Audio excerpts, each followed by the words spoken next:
working late at her office building in downtown Chicago. It was around 10 p.m. on a Tuesday night, and she was the only one left on the 15th floor. The cleaning crew had already finished their rounds hours ago, leaving behind that familiar smell of disinfectant and the eerie silence that comes with empty corporate spaces. She was typing away at her computer when she heard footsteps in the hallway. Slow, deliberate footsteps that seemed to pause right outside her office door. Mara looked up from the screen, her fingers frozen over the keyboard. The footsteps resumed, this time moving away from her door and toward the elevator bank. Thinking it might be security doing their rounds, Amara got up and peered out into the hallway. It was completely empty. The motion sensor lights had already dimmed, casting long shadows across the carpeted floor. She shrugged it off and returned to her work. 20 minutes later, she heard them again. The same slow, measured footsteps. This time, they seemed to circle the entire floor, passing by every office door before stopping once again right outside hers. Amara's heart began to race. She grabbed her phone and dialed building security. The security guard on duty told her he was currently on the 3rd floor and hadn't been up to the 15th floor in over 2 hours.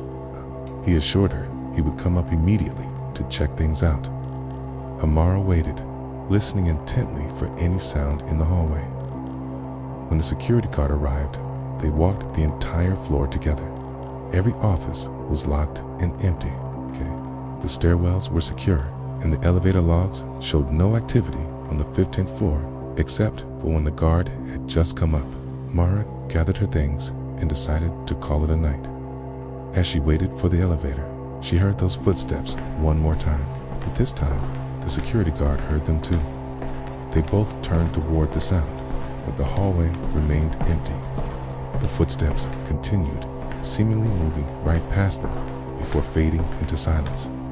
The security guard later told Amara that 3 other employees had reported similar experiences on that same floor over the past month.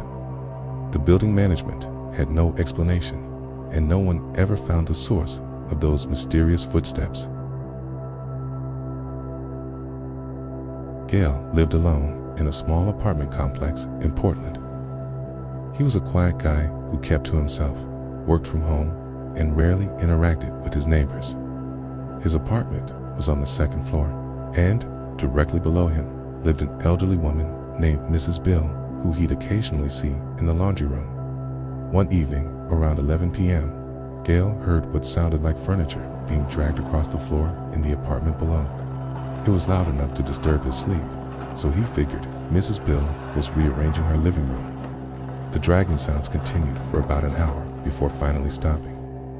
The next night, the same thing happened, and the night after that, always around 11 p.m., always lasting about an hour.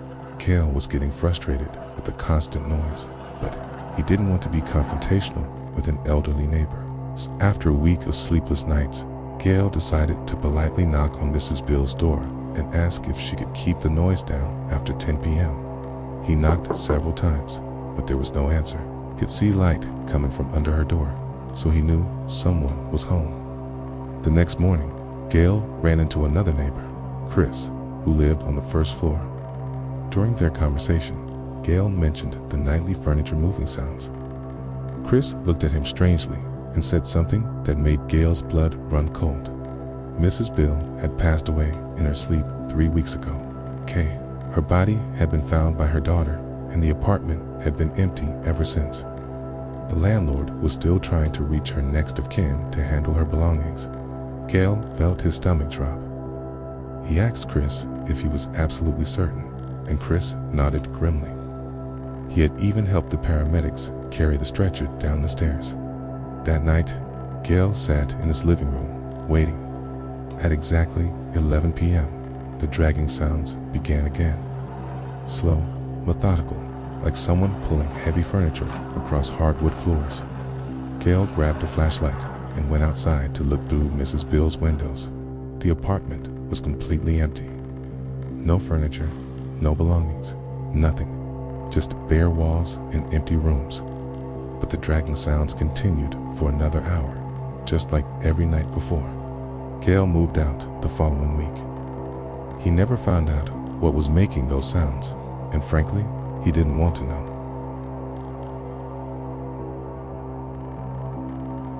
Eva worked as a night shift nurse at a rural hospital in Montana.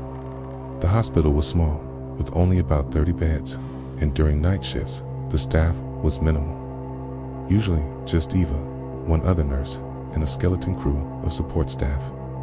The hospital had been built in the 1950s and had that old institutional feel: long, dimly lit corridors, outdated equipment, and rooms that seemed to hold decades of memories within their walls.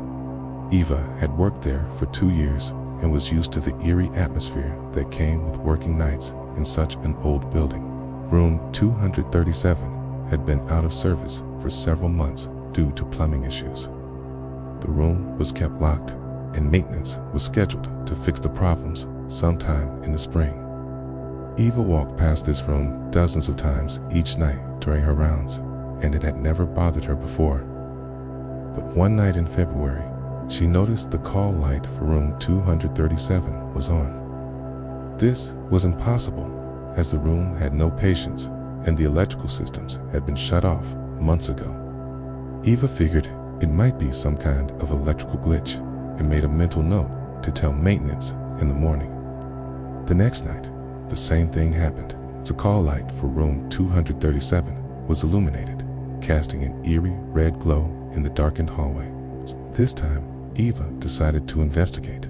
She got the master key from the nurse's station and unlocked the door to room 237. The room was empty, just as it should be. The hospital bed was pushed against the wall, covered with a plastic sheet. Medical equipment had been removed, and the room smelled musty from months of disuse. Eva checked the call button system, and sure enough, the power had been disconnected. There was no way that call light should have been working. Over the next 2 weeks, the call light for room 237 continued to turn on every single night. It's always at different times, but always when Eva was alone in that section of the hospital. She mentioned it to her supervisor, who contacted maintenance, but they couldn't find any electrical problems. Then, one night, something different happened. Eva was walking past room 237 when she heard the faint sound of a call bell ringing from inside the room. Not the hallway call light, the actual bell that patients used to summon nurses. She stopped outside the door and listened carefully. The sound was definitely coming from inside room 237. Eva's hands shook as she unlocked the door and stepped inside. The room was empty and silent. She walked over to where the call button should have been, but it had been removed months ago, along with the rest of the equipment. Eva never worked another night shift at that hospital. She transferred to the day shift the following week, and as far as she knows, room 237's call light is still turning on every night. David and his girlfriend Alana decided to take a weekend camping trip to a remote area in the Cascade Mountains. They found a secluded spot about 3 miles from the nearest trail. It's perfect for the kind of quiet, away-from-me-tall experience they were looking for. They set up their tent in a small clearing surrounded by tall pine trees. The first day was perfect. Clear skies, comfortable temperature, and beautiful scenery. As the sun set, they built a campfire and settled in for a peaceful evening under the stars.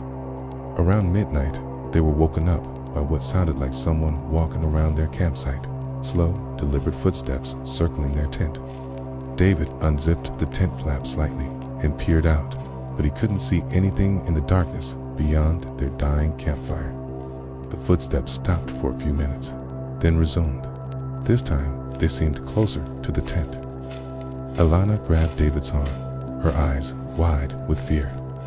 They both lay there listening as the footsteps continued to circle their campsite, sometimes stopping directly outside their tent for long, terrifying moments.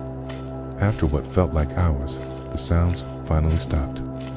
David and Alana didn't sleep for the rest of the night, taking turns keeping watch until sunrise. When morning came, they searched the area around their tent, for footprints or any sign of what might have been walking around their campsite. What they found made their blood run cold.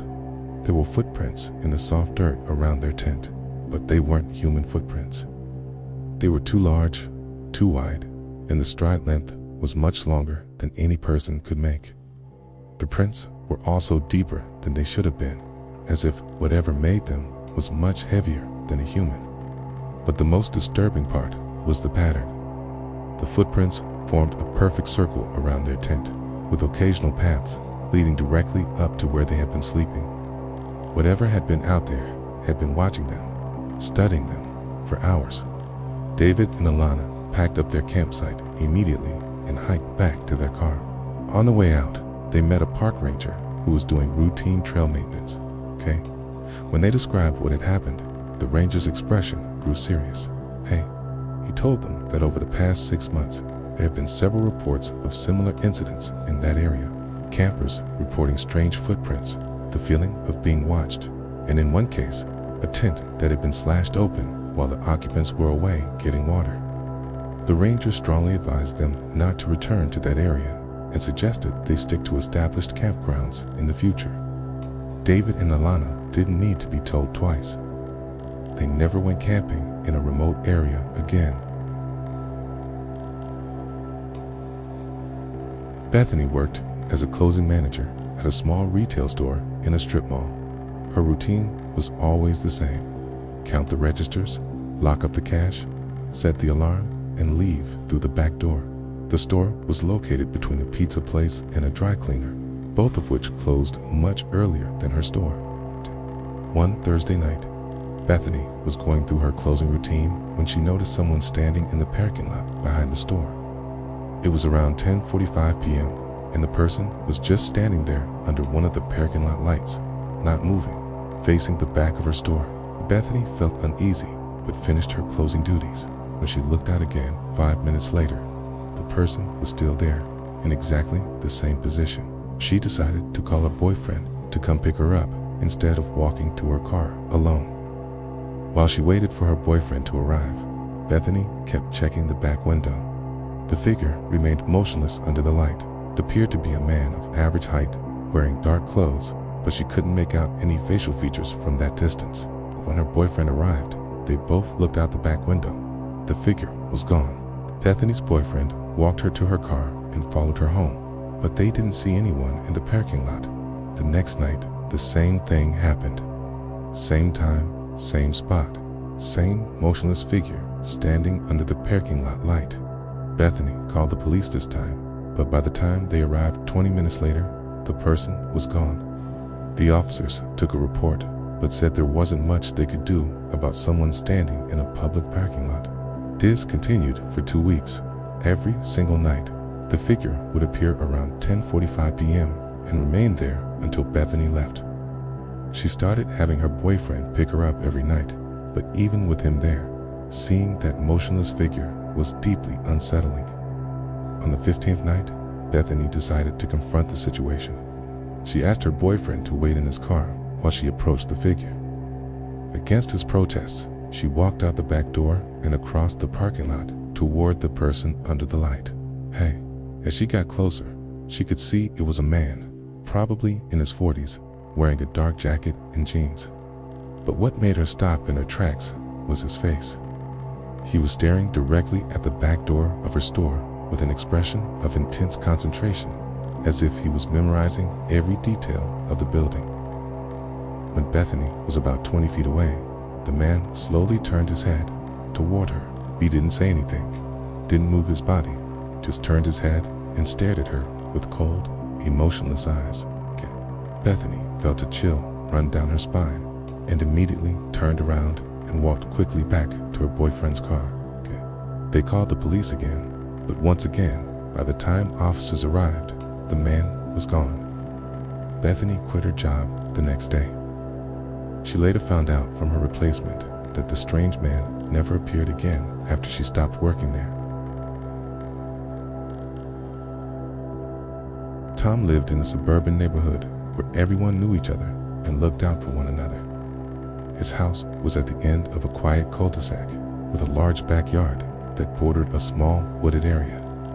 He'd lived there for 8 years and had never had any problems with crime or suspicious activity.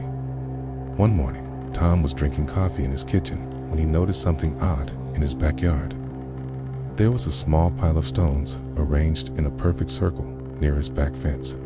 The stones weren't from his yard. They appeared to be river rocks, smooth and uniform in size. Tom was puzzled, but figured maybe some neighborhood kids had been playing back there. The next morning, there was another circle of stones about 10 feet from the first one. Same type of rocks, same perfect circular arrangement. Tom walked out to examine them more closely and noticed that the grass inside each circle was slightly flattened, as if someone had been sitting or lying there for an extended period. This continued for a week. Every morning, Tom would find a new circle of stones in his backyard, each one positioned with mathematical precision. He started taking photos and noticed that the circles formed a larger pattern when viewed from above. They seemed to be creating some kind of symbol or design. Tom decided to stay up one night to see who was creating these stone circles. He positioned himself at his bedroom window, which had a clear view of his backyard, and waited. Around 2 a.m., he saw a figure emerge from the wooded area behind his house. It was a woman, probably in her 60s, wearing a long, white nightgown. She moved very slowly and deliberately across his backyard, carrying what appeared to be a small bag. Tom watched as she carefully selected a spot, arranged stones in a perfect circle, then sat in the center of the circle for about 15 minutes. The woman never looked toward his house or acknowledged his presence in any way. She just sat in complete stillness within her stone circle, then quietly gathered her bag and disappeared back into the woods. Tom was baffled. He didn't recognize the woman, and he couldn't understand why she was using his backyard for whatever ritual she was performing. The next morning, he decided to follow the path she had taken into the woods. About a quarter mile into the trees, Tom found what appeared to be a small homeless encampment. There was a makeshift shelter constructed from tarps and branches, along with various personal belongings scattered around the area. But what disturbed him most were the dozens of stone circles arranged throughout the surrounding area. Some of the circles contained personal items, photographs, jewelry, small trinkets. Others contained what looked like offerings of food or flowers. It was clear that this woman had been living in the woods behind his neighborhood for some time, creating these mysterious stone circles as part of some private ritual. Tom never confronted the woman directly. Instead, he contacted local social services to see if they could provide her with assistance. When they went to check on her, they found the encampment abandoned. The woman was never seen again, and the strange stone circles stopped appearing in Tom's backyard. Rachel worked as a security guard at a large shopping mall. Her shift was from 11 p.m. to 7 a.m., and most of her job involved walking the empty corridors, checking that all the stores were properly secured, and monitoring the security cameras from a central office. The mall had been built in the 1980s and had that typical dated feel. Wide corridors, high ceilings, and a central court area with a large fountain that had been turned off years ago. During the day, the mall was bustling with activity, but at night, it became an entirely different place, quiet, echo-filled, and somehow ominous. Rachel had been working this job for about 6 months when she started hearing piano music during her night rounds. It was always the same piece, a slow, melancholy melody that seemed to be coming from the direction of the old music store on the second level. The music store had been closed for over a year, but the space hadn't been released yet. At first, Rachel thought the music might be coming from the adjacent stores, or perhaps from some kind of sound system that hadn't been properly turned off. But when she investigated, she found that all the surrounding stores were completely silent and secure. The piano music only occurred between 2 and 3 a.m., and it was always the same song. Rachel tried to identify the piece, but couldn't place it. It was hauntingly beautiful, but also deeply sad, like something you might hear at a funeral or memorial service. One night, Rachel decided to get closer to the source of the music. She took the escalator up to the second level and walked directly to the old music store. The metal security gate was pulled down and locked, just as it should be. But the music was definitely coming from inside the empty store.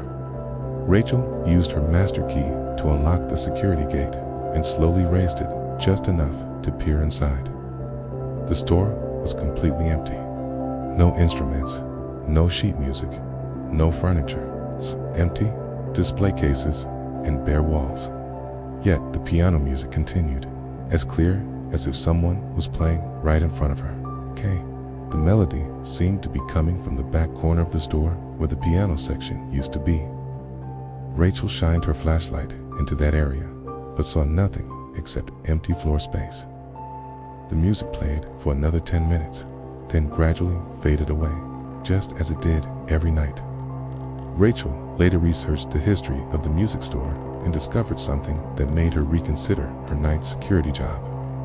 The store's previous owner, an elderly man named Walter, who had taught piano lessons, had died of a heart attack in that exact location 2 years ago. He was found the next morning by his assistant, slumped over the bench of his favorite piano. According to the assistant, Walter had been working on arranging a particular piece of music that had special meaning to him. It was the song his late wife used to play. Rachel realized this was the same melody she'd been hearing every night. She requested to transfer it to day shift security the following week. The night guard who replaced her also reported hearing piano music, but unlike Rachel, he chose not to investigate its source. Justin was driving home from a work conference in a rural part of Nevada. It was around 11 p.m., and he was on a long stretch of highway with no other cars in sight. The landscape was desolate, just empty desert and the occasional distant mountain silhouette against the starry sky. About 2 hours into his drive, Justin noticed headlights in his rearview mirror. The car was following at a reasonable distance, so he didn't think much of it. But after 30 minutes, the car was still there, maintaining exactly the same distance behind him. Justin decided to test whether the car was actually following him.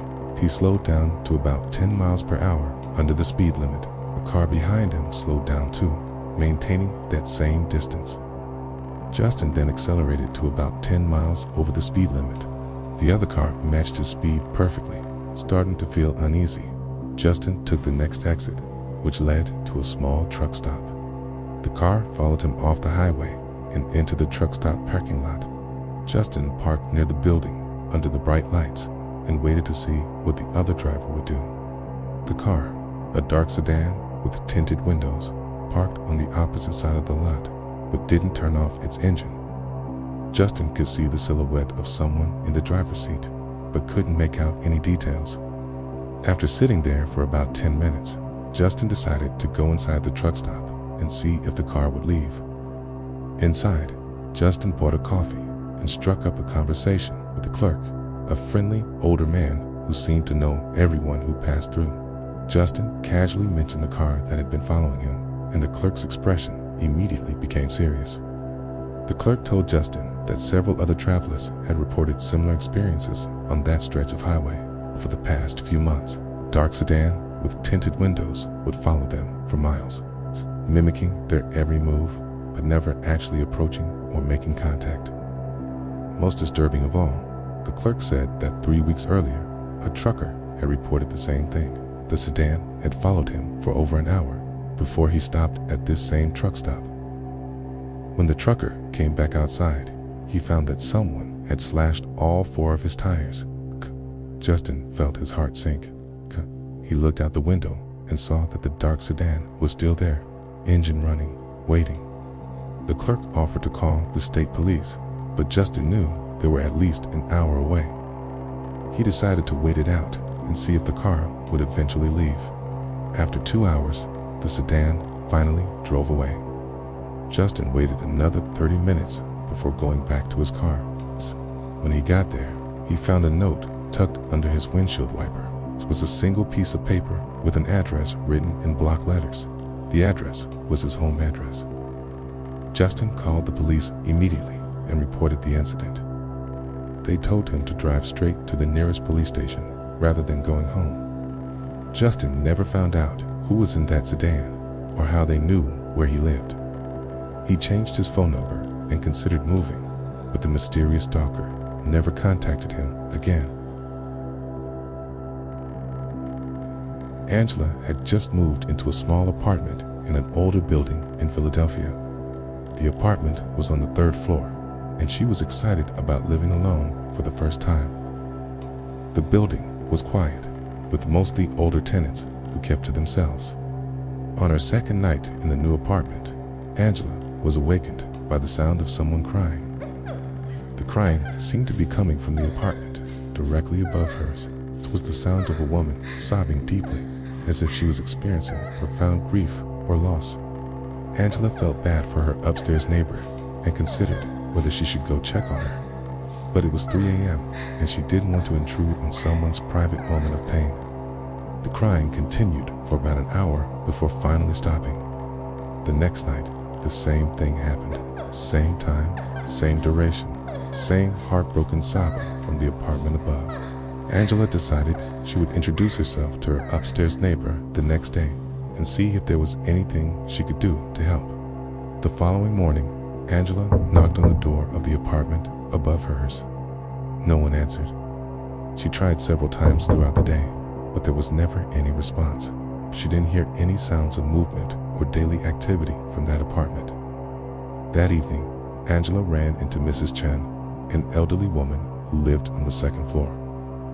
During their conversation, Angela mentioned that she was concerned about her upstairs neighbor, who seemed to be going through a difficult time. Mrs. Chen looked puzzled and asked which apartment Angela was referring to. When Angela pointed upward to indicate the apartment directly above hers, Mrs. Chen's expression changed to one of confusion and concern. Mrs. Chen told Angela that the apartment above hers had been empty for over 8 months. The previous tenant, a young woman named Lisa, had moved out after her died in a car accident.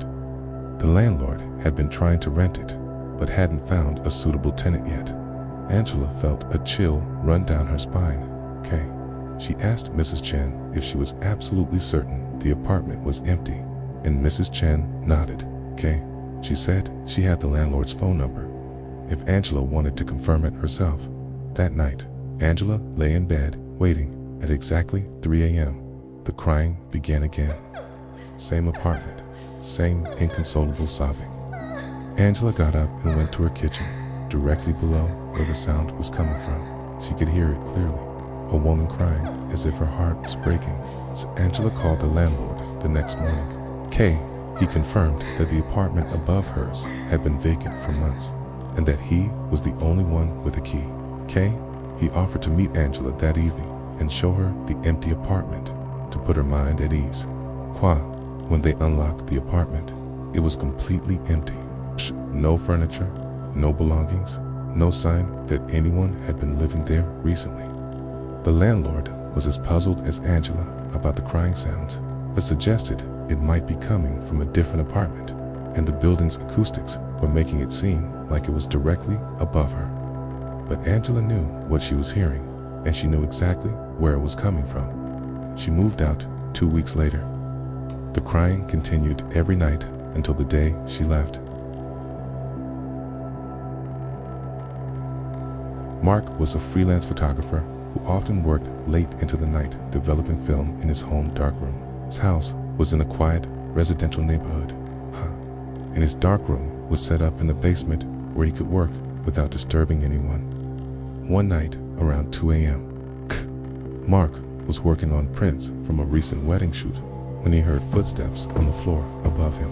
Slow, measured steps moving from the front of the house toward the back. Mark assumed his roommate had gotten up to use the bathroom or get a drink of water. But then he remembered that his roommate was out of town for the week on a business trip. Mark was alone in the house. Quietly turned off the enlarger and listened carefully. The footsteps continued, now moving from the kitchen area toward the living room. They were deliberate and unhurried, as if someone was casually walking through his house in the middle of the night. Mark grabbed a baseball bat he kept in the basement and slowly crept up the stairs. The footsteps had stopped, but he could see that the living room light was on. He was certain he had turned off all the lights before going down to the dark room. When Mark reached the top of the stairs, he could see into the living room. There was no one there, but several items had been moved. A book that had been on the coffee table was now on the couch. A picture frame that usually sat on the mantel was now on the side table. Small things, but definitely not where he had left them. Mark searched the entire house, checking every room, every closet, every possible hiding place. All the doors and windows were still locked from the inside. There was no sign of forced entry, and nothing appeared to be missing. But someone had definitely been in his house, moving things around.